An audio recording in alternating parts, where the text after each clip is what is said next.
All right, good afternoon, everyone. Thank you for joining me in my session on documenting your org from the Metadata Source. I do hope some people have tuned in from home because there's nobody in the room apart from the audio-visual people who I'm sure are going to love this talk. I'm Keir Bowden, CTO of BrightGen, a Platinum SI partner here in the UK. I'm also a Salesforce CTA since 2012 and a Salesforce MVP since 2011. I've been working with Salesforce for around 11 years now, so I've done quite a few of the things that you can think of you could do with Salesforce. My current focus is around the Salesforce CLI, and that's what I'm going to be covering to a degree in this talk. Okay, so here's the agenda. Here's what I'm going to be talking about for the next 20 minutes or so. First off, I'll give a little overview of the CLI and then plugins. I'll give a brief summary of my scenario that I'm going to be presenting. I'll then demo the plugin. I'll talk a little bit about the plugin processing, what the actual flow of control is. Then I'll look at the code, which hopefully is the thing that most people who've tuned in are interested in. And then I'll talk a little bit about distributing plugins, so how once you've written your marvelous plugin, you get it in the hands of other people who are eager to consume it. Okay, so first off, my scenario. So I'm building a Salesforce CLI plugin, and I've got a bunch of source format metadata, and I want that to be ingested by my plugin, and then it's going to produce me an HTML document or an HTML set of documents that are a site that will explain how my objects all work together. This will allow me to group my objects into functional groups because I don't just want one huge page that has everything in there with no relationships between them. And it's also going to allow me to enrich some of the information that I put out of those objects. So in this particular scenario, what I'm going to demo is if there is a standard or a global value set that the field is using, then I'll retrieve the information, although that's stored in a separate metadata file. I'll retrieve that and I'll enrich the field with it so that it all appears on a single line and that users don't have to go and look at something else. And I'm also going to highlight any issues. So if there's empty descriptions on the fields or the objects, I'm going to highlight those in a particular color to identify that that's a problem and the document isn't going to be that useful if we don't have that kind of information. Okay, so plugins overview. So first off, the Salesforce CLI. So this is the description from the official Salesforce docs. The Salesforce CLI is a powerful command line interface that simplifies development and build automation when working with your Salesforce org, which I think sums it up quite nicely. It's all around DevOps. It's around migrating metadata and data into and out of Salesforce as a rule. That's what it does. They don't really do much else with it in terms of Salesforce because they've already got the Salesforce application itself. They've got the website, etc. They've got a mobile application. They don't need to be doing anything more with CLI. But if you want to, you can do that with plugins. Now, what they say about plugins is refreshingly brief, I think. A plugin adds commands or features to Salesforce CLI. So that's a very few words to cover an enormous amount of things that you can do with the plugin.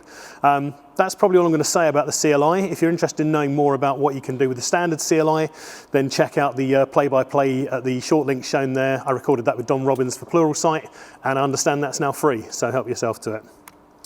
So this is what I view the Salesforce CLI as. It's a tool cabinet, it's got a bunch of tools in it. I can use those tools in isolation, or I can take a whole bunch of tools out and use them in order, so I can script them. I can use one tool when I've successfully completed the job.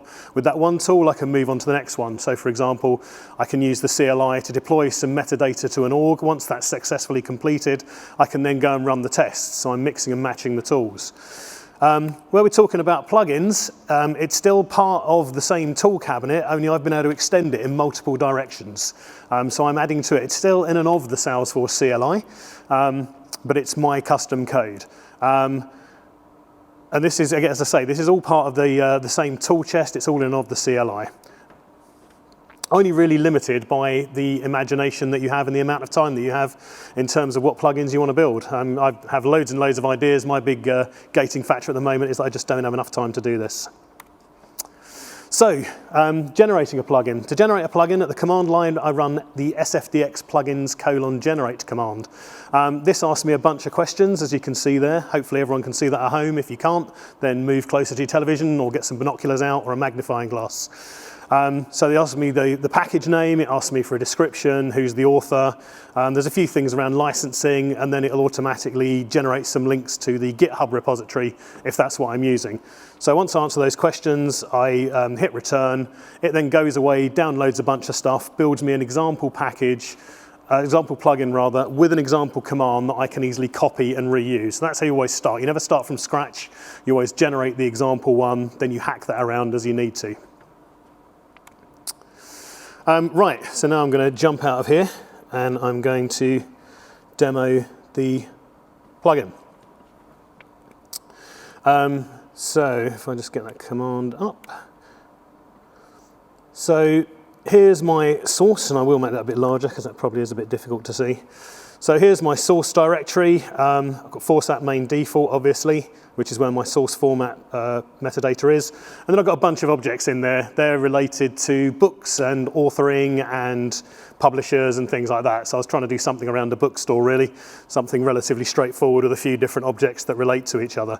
So the only thing I've added to this, in the config area, I have something called bbdoc-config.json. So bbdoc is the topic of my plugin. That's what my plugin will be known as on NPM. And this bb.config.json, if I get rid of that. So this is basically how I group the objects together. I'll talk a little bit more about this later, but that's basically the configuration file that drives the HTML that's actually produced. So if I go back to my command, so here's the command that I'm going to run. sfdx bb::doc, and that takes some parameters. I pass it a parameter -r, which is the report directory, so that's where I want the output report to end up. -c, which is the config file. If I don't supply that, it will use a default configuration file that I've included in the plugin that will just lump all the objects into one thing rather than trying to group them. And then -s, which is where my source format metadata is, so the plugin knows where to go and find it. So if I hit return on that, that'll go away and do its thing, all things being equal. So it creates the report directory because it didn't already exist, documents the objects in the org, and then tells me that it's done that, and then gives me the location as to where that's been created. So if I open that now, using the standard browser, I can see I've got, again, let me just expand the size of that. So it's an org report. I've got my version number in there, tells me when it was generated, and I can click in and see the objects. So in my objects, those are in two groups because I set that up in my configuration file. So we have the event objects. So I generate a little menu at the top in case there's quite a lot of them. I've got an author reading object, which has a description associated with it, again pulled from the metadata. A little bit of information about it, the book, so the book the author will be reading from, and I have the info as to what we're looking up to. It is a lookup. I've also added something in this morning called virtual__c, which is a checkbox that says if this is a virtual event. Book signing gets slightly more interesting because this time I've highlighted where we've got some issues with the metadata. So you can see my description is undefined, so I've highlighted that in orange because that's a problem that needs to be dealt with. Those are fairly straightforward objects. If I go back into my uncategorized objects, so here I've now got author, book, and publisher. This is where I start to care about the global value set. So I've got a global value set called genres that normally if I look at the field, all I'd see is a reference to genres. It wouldn't tell me any information about it. However, what I've done here is you can see on the right-hand side, in my info section, I've pulled the information from the global value set of genres, and I've put that at the same line as the particular field. And also, like the number of books authored by a particular author is a roll-up summary, and I've put some information about how that roll-up summary is generated. And again, with the book, there is a global value set again, it's a pick list again. And then in the publisher, slightly different. Again, it's the global value set of genres, but this time it's a multi-select pick list. So each time I'm pulling all that information through so that I don't have to go and look at other pieces of information. So that's a very quick whistle-stop tour, a whistle-stop demo rather. So if I move back to the processing that the plugin carries out. So basically, it extracts the metadata file and it breaks that up into groups, and then it iterates through those groups and basically processes them until there's no more to be processed. When it processes a group, it writes some information about that group to a new page, which is why we saw the events objects and the uncategorized objects. So it starts a new file, and then it goes and finds the list of objects that it needs to process. For the uncategorized, it's everything else, and for the categorized ones, they're named, so it will go and fetch those. So processing an object starts a new entry in the page. It writes the information about the object, and it starts the fields table. So we then go and check if it has any fields, which it has in this case. So it finds the first field, it goes in and processes that, and it tries to enrich it. So in this case, it goes and sees if it's got any links to global value sets or standard value sets. If it has, it retrieves that information, processes the field, outputs a row in the table. Once it's done that, it then says, are there any more fields, and continues processing those fields until they're all done. Once those are done, it closes off the fields table and then checks to see if there are any more objects. If there are, then it continues around the process object loop again. If there aren't, it drops out, closes that file, and then says, are there any more groups to process? If there are, starts the next file, continues on that process. If not, it closes that file, updates the main index with the details of the 2 files that have been created, and then it's done. So relatively simple process flow. Okay, now the interesting bit, hopefully for everyone. Let's have a look at some code. So the first thing I need to do with this is locate my HTML templates. So my HTML fragments I've put into templates so that I don't have to embed those in the code, and I can easily change the styling and the look and feel without having to traverse through loads of JavaScript. So the first thing I need to do is find where those are, because I don't know where this plugin is going to be installed on a client machine. So the Salesforce CLI has an extended version built in of the standard Node FS file system module, and that has the traverse for file function. So what this does is this basically allows me to say, given where my command is, so not where the command is being run from, but the actual location of the command in the plugin, find me a file named package.json. So what it will do is it will start in my commands subdirectory for the topic, and it will keep working its way up until it comes to a package.json file, which will be at the root of my plugin. So once I've run that, I know I've got the information in plugin root, and I can then generate my template directory name by joining the plugin root with the subdirectory HTML. I use join, which is again a standard Node piece of functionality because that's operating system agnostic. So that will generate me the right format file path for Windows or for Mac, depending on which operating system I'm running on. Also, while I've got the details of where the package.json is, I take the opportunity to read it so that I can then use the information out of that to generate the version that goes into the actual index file. As I showed, the version was 1.04 in there, so that comes out of the package.json. And if there was any other information I needed out of that, I can get that here as well. So the functional groups, so here's my config.js that I showed. So the idea of this is that it could do things other than objects. I've just chosen to do objects, so it's got an objects property in there. Inside the objects property, it has a name, a description, where it can find that metadata, if it's looking for any suffix information about the metadata, all of which allows it to figure out which files to process. And then I have my 2 groups. I have the events group, again, name, title, description, and then the list of objects that appear in that, and then I have other. Again, name, title, description. I don't need to specify any of the objects there because this is a group that just mops up everything else that hasn't been processed by the time it's hit. So I keep tabs of all the objects that are there and whether I've processed them so I can mop up the rest of them. So processing metadata, this is a bit of a challenge because Salesforce metadata is XML format, and JavaScript isn't really very good at processing XML. You can do it, but there's a lot of hoops to jump through.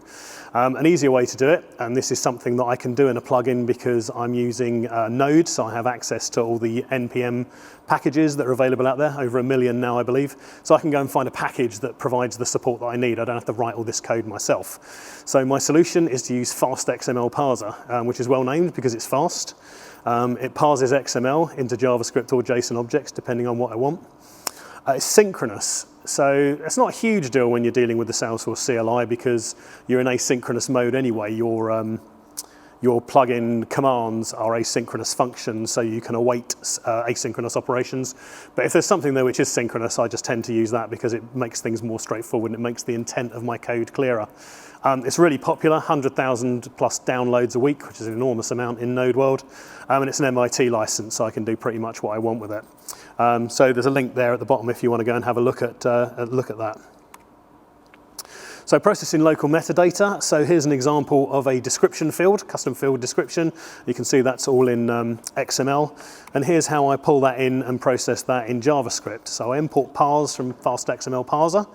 I read the file into into a variable, field file body, and then I parse that, which gives me a JavaScript object representation of that field, which means then I can do things like refer to the custom field from that file as just .custom field. It's just a property on my field object, and the same with full name. That's just a property on the custom field.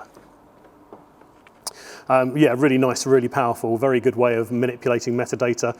And you can also use that to rewrite metadata and to merge in other information, which I've done a few times. The other thing that I need to do, as well as parsing the metadata, is actually find what metadata is there. So I need to walk the directory. So in order to do that, I use a couple of functions from the standard file system module. Read sync, which allows me to synchronously read all the entries in a directory, and lstat sync, which allows me to synchronously find out information about a file, such as whether it is a directory or not. So again, I use the path.join to get myself a platform agnostic location of, in this case, the source directory, so where my metadata source is, the object subdirectory, the author C object, and hopefully the field subdirectory beneath it. So if that exists, and I then test it and find that it is a directory, then I use read sync to pull all that information into an array, and then I iterate the array and I parse the fields into a field variable and do what I need to do with them. Just as an aside, that whole kind of for loop that you see there is a good indication that I'm not from a pure JavaScript background, because I should really be using some of the other functions like a for each that make it clearer what my intent is, but kind of old habits die hard from us old Java developers. So enriching fields. So in this case, I've got a custom field, which is sales team. This particular example, it wasn't the example from the demo. But the idea is this is a pick list, and as you can see at the bottom there, it's got a value set. The value set name is sales teams. It's a restricted value set, so I have to use only the things that are in there. But looking at that field, I can't actually see what my options for sales teams are. I have to go and look at the sales team XML, see that's a global value set, and I can see that it's got a couple of values in there of APEC and EMEA. So when I'm producing my nice HTML output, what I want to do is enrich that field and combine that information. So basically, I check to see if it has a value set. I get the value set name. If the value set name is defined, then I put a marker on the field. So this is a great thing about JavaScript. I can just add another field, another property rather, to any object that I've got from anywhere else. So I can just do field.hasGlobalValueSet equals true. That introduces a new property on that object as if by magic, and that's set on there as a decorator to say that I've got a global value set. And then I go and I find the global value set file. I read that in, and I parse that and attach it to, again, another new property called global value set. As an aside, this won't be very efficient, because if this is used in multiple places, then I will be reusing the same information, reloading the same information. So if I had more time, I would have cached that and only loaded it if I hadn't seen it before. And then when I'm outputting the field, this bit of code at the bottom, I check my custom property to say, does it have a global value set? If that's undefined, as in I never bothered to set that because I didn't find the marker, then that if will fail. There'll be no errors or anything like that. It just will come up with undefined and it will continue on. If it has got one, then I iterate. It's quite a long property name, but basically its custom value is the array that I'm actually interested in. So I iterate that, I pull out the information, and I stick a line break on the end of it, and that's what gives me my nice HTML output. The sales team, the label of the sales team, the type of pick list, and the description all come from the field file, and then the sales team options of APAC and EMEA come from the global value set file. So nice and easy to enrich in that way. So that's all I'm going to say about the plugin for now. The code is up on GitHub. It's private at the moment, but it will be public about 5 minutes after I finish this talk. But plugins are a great thing, and they're all well and good, but it's really useful if other people can use them rather than just you. So there's a few mechanisms that you can use to distribute plugins. So when you're developing, you can use the bin run command, which is provided as part of the scaffolding for the plugin that I showed in one of the earlier slides. And I can basically run my topic subcommand, pass all the parameters, and this allows me to test that my plugin works. But it does only work with the development directory, so that all needs to be there. Now, in theory, this could work. People could clone the repository. They could run that command. Wouldn't really work in a cross-platform mode, because they would need, if I would develop this on the Mac, then when they cloned the repo onto Microsoft Windows, they wouldn't be able to build it in the same way, so there'd probably be some issues around that. And again, it feels very unlikely to scale if all of my users have to clone a repo and run some commands like that. I can run sfdx plugins :link, and that links it out of that repo into my sfdx, my Salesforce CLI instance. So again, that would scale slightly better. Everyone has to download the repo, they have to run the plugins link command, and then they can run it. But again, still seems like an awful lot of effort, and probably people aren't going to bother to do that as a rule. So what you really want to do is you want to publish. So you want to publish to an external package repository like NPM, for example, just been bought by GitHub, so that'll be around for quite a bit longer. So in order to do this, you have a prerequisite. You need an NPM JS account, I've got put the sign up link there. This is free for public packaging, and you can pay a small amount a month to have a private repository with your private packages in there so that other people can't necessarily see them if you think they're particularly unique and you don't want people having access to them. So if you've got an npm.js account and you're logged into it, then in your plugin directory, you can do npm run publish, and the CLI scaffolding takes care of packaging up your plugin and pushing it out to npm, which is how I publish mine, basically. As long as it compiles and as long as it goes up there okay, then you'll have no problems. And then once that's there, it's really easy for anybody in the world to install it, because all they have to do is sfdx plugins :install, and then the name of your plugin, which in my case is bbdoc. And that'll install in any sfdx, including on different operating systems. So the way I normally develop these is I create them on macOS, I then publish them, I install them on my Windows 10 machine, and then I check them and I fix any bugs that I find in that situation. Normally there are one or two minor things. The one that I found this time around was that for whatever reason the HTML template directory was reachable on macOS, maybe because that's where I'd built it originally, but it wasn't included in the plugin when I installed it on Windows 10, so that's something that I had to solve. But it's published this really powerful mechanism, because basically if anyone's using the Salesforce CLI, which most of your developers should be if you're a development shop, then you've got a ready-made container for pushing your custom functionality out without really having to worry too much about the installation and configuration of it. So here's some useful links. The Documenter plugin is already on npm.js, so it had quite a lot of downloads this week, so I don't know, obviously people quite liked it, but I've no idea why. I didn't publicize it anywhere, so obviously it showed up somewhere. I then got the Salesforce repo showing the source format metadata, the plugin repo with all the code behind the plugin. Interestingly, if you install someone else's plugin, you can pretty much see all the code anyway, because that's how npm works. But in this, you'll be able to see the full history of it as well, and all the readmes, etc. The fourth one down there, I've got a utilities plugin that I published on npm.js a while ago that's got a couple of useful, interesting commands, shows how to do various things that may be of use. DF18, I did a Dreamforce session in 2018 on using a plugin to generate mobile app offline mobile app templates, which was something I had to repeatedly do from scratch and could never remember how to do. So I just created myself a plugin, I run a couple of commands, and I've got all the hard stuff there without having to remember where I go and locate it all. And once again, just pimping out again my play-by-play on the Salesforce CLI. So this is where we'd go to Q&A normally, but as I'm looking out on a pretty much empty room, I don't think that's going to work here.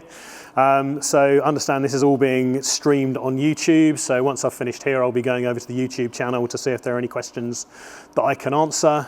Also, I'm available on Twitter. At hashtag AskBob is a good way of getting hold of me at the moment, but please reach out to me on Twitter at _BobBuzzard, and I'm more than happy to talk about the CLI. And that's it from me. Thank you very much. Hi, I'm Peter Coffey, Vice President for Strategic Research at Salesforce. I'm here live on the expo floor at Dreamforce, still the world's largest single company technology event. The word capado, it means you've got this, and I think that's what people want from DevOps. They want a high level of assurance so that they can go do what they do, which is understand their customers and bring them an experience they've never had before. I'm Peter Coffey with Salesforce, encouraging you to build on capado.